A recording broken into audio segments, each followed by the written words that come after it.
Hey, remember when you had to take the Teacher's SAT? You remember that? It wasn't that long ago. I for you. never took the SATs. What'd you do? Ditch?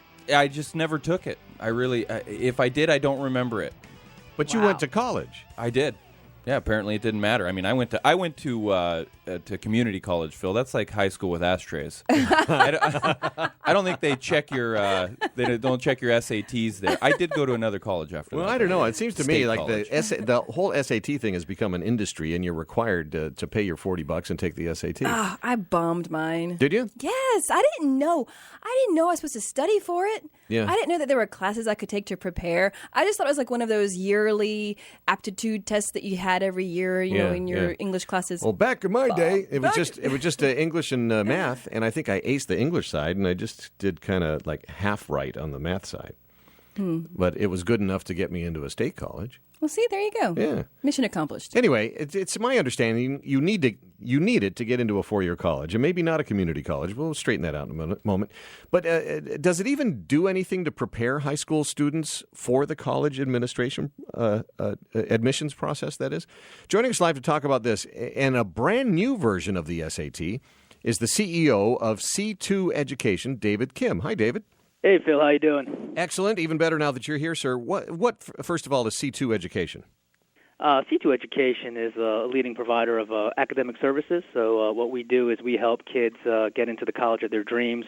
We provide college counseling and then everything that's required to get into a top school. So tutoring for subjects as well as test preparation like the SAT that you're talking about are critical aspects for college admissions these days, especially as things have gotten so crazy, as you know, in like the UCs and sure, it's so competitive.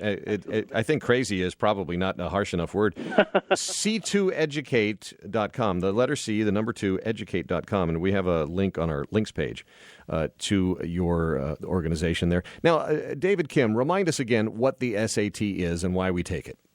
So the SAT is kind of the college admissions test. It was basically started in the late 40s by the president of Harvard, President Conan, as a way to better determine how do we select students who don't go to kind of these prep schools in New England. So if you're in California, or if you're kind of a farm boy in the Midwest, how do we know that you can compete with the students here? And so, this test evolved as a way to really help college admissions officers level the playing field and determine that you in California had the same abilities as someone in Boston. Yeah, the whole standardized thing, which has become kind of a bad word in the educational vernacular, it seems, of late. And I remember my SAT was pretty difficult, and these days it must still be, because there are places up and down the street that will charge you a chunk of money to teach you how to pass the test. So how difficult is the most recent edition of the SAT, and does it really do anything to prepare a college-bound student? Not the new one, but the one that we've been working with for the last few years. Does it do anything to prepare a college-bound student for what's ahead? Yeah, so, the reality is, the test that you took and the test that exists now, the test that exists now is actually easier. And that's been, a result of kind of competition between SAT and ACT. And so the test has become actually less relevant in determining college outcomes. And so you have, almost, 50% of students entering a four-year university not well prepared for college entry subjects, as well as not graduated within 4 years, right? The idea of a four-year college is kind of a misnomer. 80% of students these days are graduating in 5 or 6 years because they aren't adequately prepared. And so that's really been the genesis for creating the new SAT, to have it become a more discriminating test that better prepares students for college-level material. Oh, but now that's the thing that I'm trying to wrap my head around. Does the test itself prepare college students, or did the body of their educational works in high school and middle school lead them to the point where they're just going to fail a more difficult SAT, and the colleges will know they're not ready, they don't cut the mustard, they should go to the high school with ashtrays? Yeah. Well, the current test obviously doesn't do a good job of doing that, right? And so the new test, they brought on a guy named David Coleman as president of the College Board, who was actually the creator of the Common Core standards that are, pretty controversial right now with a lot of the school districts. But, he's the guy that they brought on after he put a Common Core in place. And so basically the new SAT, what it's doing, it's taking those Common Core standards and kind of making a 12th grade exit test and really trying to get what students are learning in school to be accurately reflected on the new SAT, right? The old one, I mean, there's a lot of, weird SAT words, and there's a lot of weird, funky logic math problems that, a lot of students, often complain are, completely unrelated to what, they would be learning in their normal school environment. And so, one of the big knocks on the test was that it's not relevant to what I'm learning today, nor is it an indicator of what I'll be learning in college. And so they really try to flip that around and really change that. And so then your other question, are schools really doing a good job to get students better prepared for this new test?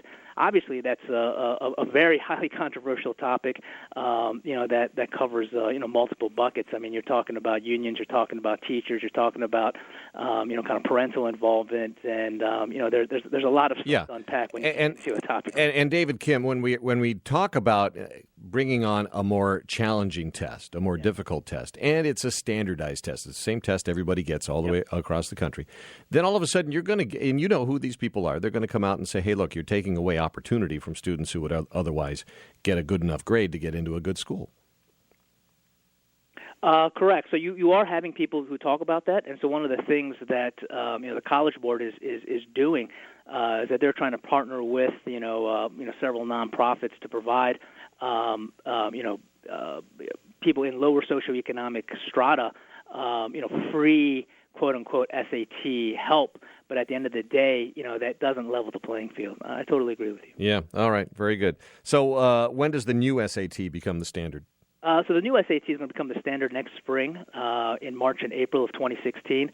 But the first test before that, I don't know how much you remember, there's also a precursor to the SAT, the PSAT, yes, which is going to sneak up on a lot of families actually this October, and that's going to be a totally new redesigned version as well. Yeah, no, back when I was in high school, we had this special, the pre-SAT test was show us what you can do with 2 rocks.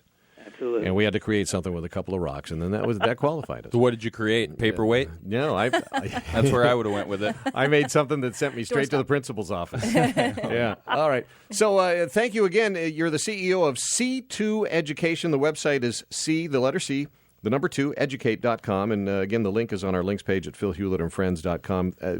I'll talk to my kids and see what they think what they say when I say there's a new SAT coming. And I'm going to gauge their response, David Kim. Thank you very much. I appreciate it, Phil. Hopefully they don't go to a school with ashtrays. Yeah. All right. Good. Very good.